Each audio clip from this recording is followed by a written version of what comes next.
اللہم صلی علی سیدنا محمد و علی آل محمد۔ ایک بزرگ فرماتے ہیں کہ میں حج کرنے گیا، وہاں ایک آدمی کو دیکھا جو درود پاک پڑھ رہا تھا۔ حرم میں بھی دیکھا، طواف میں بھی دیکھا، منا میں بھی دیکھا، میدان عرفات میں بھی دیکھا۔ قدم اٹھاتا تو درود پاک پڑھتا، قدم رکھتا تو درود پاک پڑھتا۔ میں نے سوال کیا، اے اللہ کے بندے، یہاں دعائیں الگ ہیں، یہاں نفل الگ ہیں، اور تم وہ دعائیں کیوں نہیں پڑھتے؟ اس شخص نے کہا کہ میں اپنے باپ کے ساتھ ایک بار خراسان سے کوفے کی طرف چلا۔ راستے میں میرا باپ بیمار ہو گیا، پھر وہیں انتقال کر گیا۔ میں نے اس کا چہرہ ڈھانپ دیا۔ کچھ دیر بعد جب کپڑا ہٹایا تو اس کا چہرہ کالا ہو چکا تھا۔ میں سخت پریشان ہوا اور سر جھکا کر بیٹھ گیا۔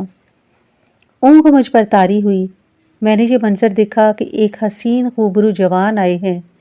انہوں نے کپڑا ہٹایا، نگاہ ڈالی اور ڈھانپ دیا۔ میرے باپ کا چہرہ روشن ہو گیا تھا، چاند کی طرح چمک رہا تھا۔ میرا دل باغ باغ ہو گیا۔ میں نے پوچھا کہ آپ کون ہیں؟ انہوں نے فرمایا، سنو، میں شفیع مجرماں ہوں، میں گناہ گاروں کا سہارا ہوں، میں محمد مصطفیٰ صلی اللہ علیہ وآلہ وسلم ہوں۔ یہ سن کر میں بہت خوش ہوا۔ میں نے عرض کیا، یا رسول اللہ صلی اللہ علیہ وآلہ وسلم، میرے باپ کا چہرہ کالا کیوں ہو گیا تھا؟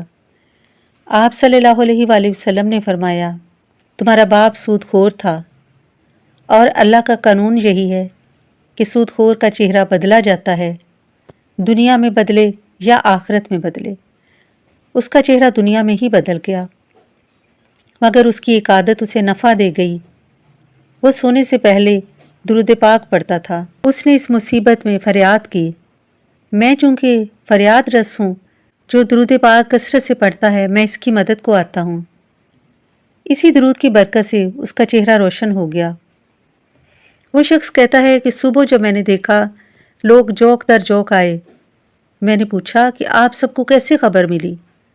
انہوں نے کہا کہ ایک ندا آئی تھی کہ جو چاہتا ہے کہ وہ بخشا جائے وہ اس جنازے میں شریک ہو جائے۔ یوں عزت کے ساتھ میرے باپ کی تدفین کی گئی، نماز جنازہ ادا کیا گیا۔